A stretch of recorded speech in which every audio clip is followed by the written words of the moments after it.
Pada ulang tahun Partai Komunis Tiongkok minggu lalu di Taman Tiananmen, Xi Jinping dengan percaya diri berpidato yang isi pidatonya cukup menggentarkan banyak negara di dunia. Para pakar intelijen pertahanan dunia geger. Analisanya, pernyataan Xi Jinping ini tertuju pada gerakan negara G7 yang dengan terang-terangan anti strategi ekspansi Tiongkok yang dibungkus dengan bantuan ekonomi. Seperti strategi banyak penyebar agama agar agama mereka dianut banyak orang, mereka pakai strategi memberi bantuan ekonomi agar banyak orang jatuh hati dan berpindahlah menjadi penganut agama tersebut. Atau seorang playboy tebar pesona dengan sering memberi hadiah pada gebetan-gebetannya agar kemudian jatuh hati untuk dipacari. Kalau playboynya sadis, tujuan memacari cewek tersebut untuk diambil warisannya, dan itu sangat kurang ajar. Kita kembali ke Tiongkok. Tiongkok pakai strategi yang sama, ambil hati dengan bantuan ekonomi. Tetapi bukan uang yang diberi adalah produk. Produknya buatan di negeri Tiongkok, di mana modalnya cetak duit berbasis produksi. Sederhana kan? Tapi pejabat negara yang negaranya takut dengan Tiongkok dipasang doktrin bahwa kalau cetak uang itu akan inflasi negaramu. Wis,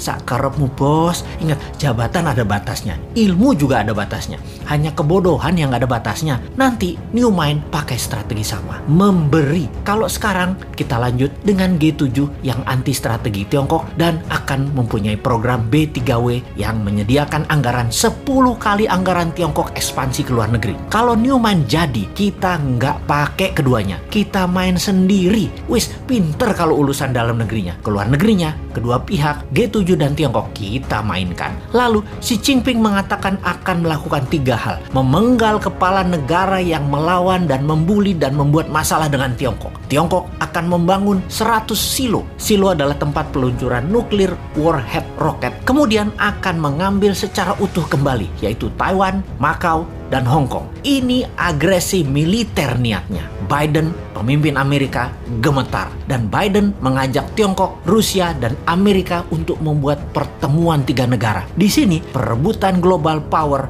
mulai dicanangkan. Ini serius. Kalau Anda nasionalis dan patriotis NKRI garis lurus, kita membahas negara mulai dari sini. Kita menengok sejarah dunia dalam masalah perekonomian dunia. Tiongkok sejak 3000 tahun yang lalu adalah wilayah perdagangan dan produsen terbesar di dunia. Di zaman Bizantium, Konstantinopel, ada Alexandria misalnya. Banyak lagi wilayah yang sudah lengkap bentuk negaranya dan makmur. Semuanya berdagang dengan Tiongkok. Baru dalam 200 tahunan ini, Tiongkok kalah dagang dengan dunia barat karena kemajuan teknologi yang pesat di Eropa dan Amerika. Hingga Amerika kemudian membangun Korea Selatan dan Jepang untuk menguasai pasar Asia Timur. Namun, strategi Deng Xiaoping di tahun 1979 hanya dalam 40 tahunan, Tiongkok kembali menjadi yang terbesar perdagangannya. Salah satunya memang bangsanya terbiasa berproduksi, terbiasa dagang, dan kuat lapar bangsanya. Secara bawah sadar, bangsa Han itu adalah bangsa pedagang, pandai memberi di awal, pandai merendah, pandai dagang tanpa untung, yang penting pembeli untung dulu, pandai putar uang, dan jago dalam kesehatan alami biomedisin tradisional ala timur. Secara ekonomi dan kesehatan memang di nomor 1